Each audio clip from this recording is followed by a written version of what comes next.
2024 Aston Martin Valhalla first look.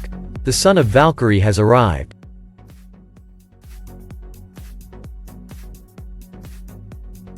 But before we start, please support us by pressing the like and subscribe buttons, so that we can continue to provide information about car and motorcycle news. Also turn on the bell button to get the latest updates. Your support means a lot to us. Thank you. Hypercars don't come much more hyper than Aston Martin's Valkyrie. It was conceived in collaboration with a genius F1 race car designer, has a bespoke naturally aspirated V12 that makes 1,000 horsepower at a screaming 10,500 revolutions per minute with a Rimac-engineered electric motor adding another 160 horses, and is priced at a stratospheric $3 million or so. It also serves as the basis for an even wilder AMR Pro version. Next to the Valkyrie, the 2024 Aston Martin Valhalla seems a bit more, mainstream. As if you could ever call a car aimed at Ferrari's SF90 Stradale mainstream. The Valhalla's all-wheel drive hybrid powertrain boasts 937 horsepower, powers the car to 60 miles per hour in less than 2.5 seconds, delivers a top speed of 217 miles per hour, and offers as much as 9 miles of pure electric mobility at speeds up to 80 miles per hour. All numbers and capabilities that are close to those of Ferrari's high-tech flagship mid-engine sports car.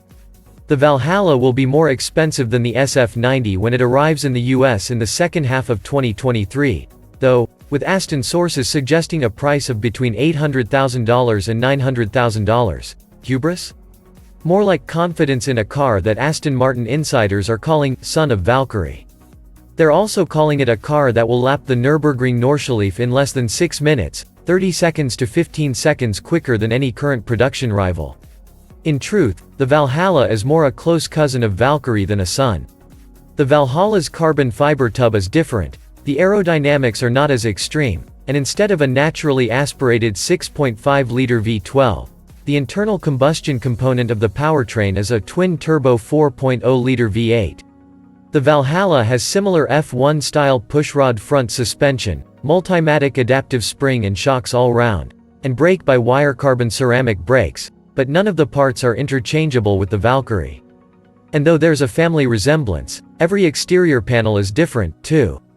The original internal combustion engine for the Valhalla was to have been an all-new 3.0-liter turbocharged V6 developed in-house at Aston Martin.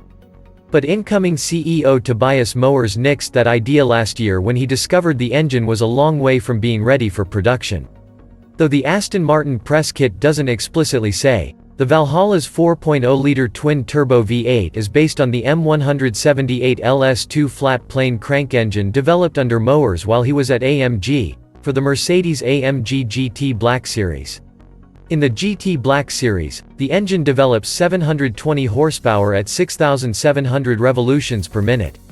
In the Valhalla, its output has been boosted to 740 horsepower at 7,200 revolutions per minute thanks to a host of unique components that include air-to-air intercoolers and a lightweight top-exit exhaust system. Powering the rear wheels, it is the most advanced, responsive, and highest-performing V8 ever fitted to an Aston Martin, the company says. The engine is augmented by a 400-volt hybrid drive system comprised of electric motors at the front and rear axles. It develops a total of 201 horses itself, and the total combined system output is rated at 937 horsepower and 738 pound-feet of torque. Only the front axle motor is used to motivate the Valhalla when it's in EV mode. In other modes, power and torque are split between the axles and varied according to driving demands. Under some circumstances, the system will send 100% of the motor's output to the rear axle. One of the keys to making this complex powertrain work is a new 8-speed dual-clutch transmission that has been exclusively designed and engineered for Aston Martin and will also see duty in the forthcoming mid-engine Vanquish. In the Valhalla it has no reverse gear. The electric motors are also used to move the car backwards, and it has an integrated electronic differential to maximize traction. The trick transmission can also simultaneously run different gears for both the internal combustion engine and electric motors to make the most of the electric drive's instant-on torque and the internal combustion engine's top-end power. As you'd expect, the adaptive suspension will stiffen the spring and damper rates and snuggle the Valhalla closer to the road in track mode. It can also be employed to lift the nose of the car at low speeds to negotiate steep driveways.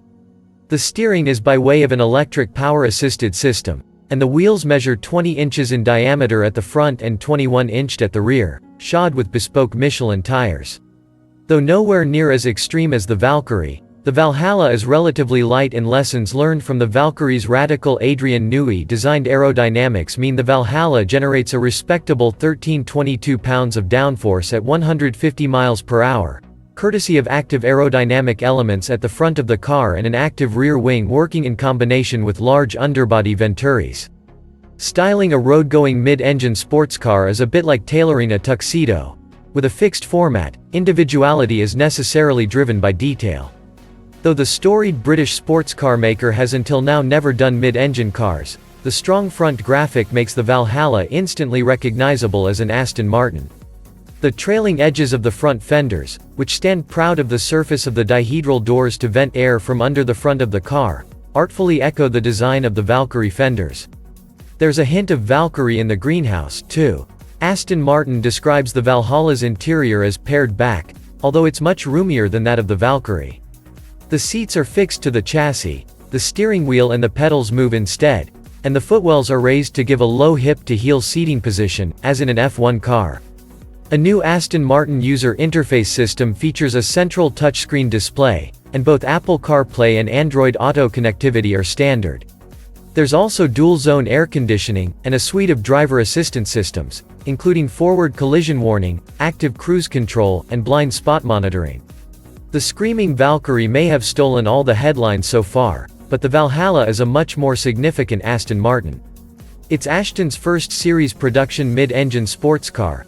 The hand-built Valkyrie is being made in tiny numbers, and it showcases technologies relevant to future mainstream Aston Martin models, such as the PHEV powertrain and that new 8-speed dual-clutch transmission.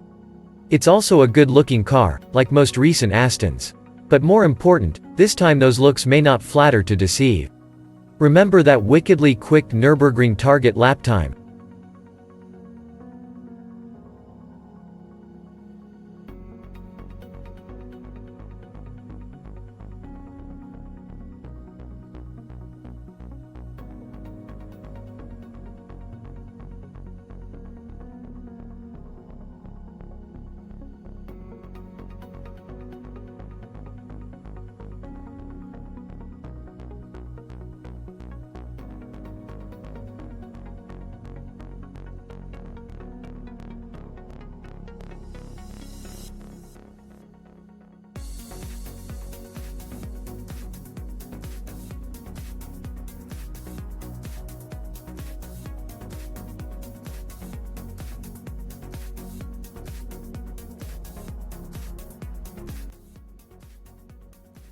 Thanks for watching.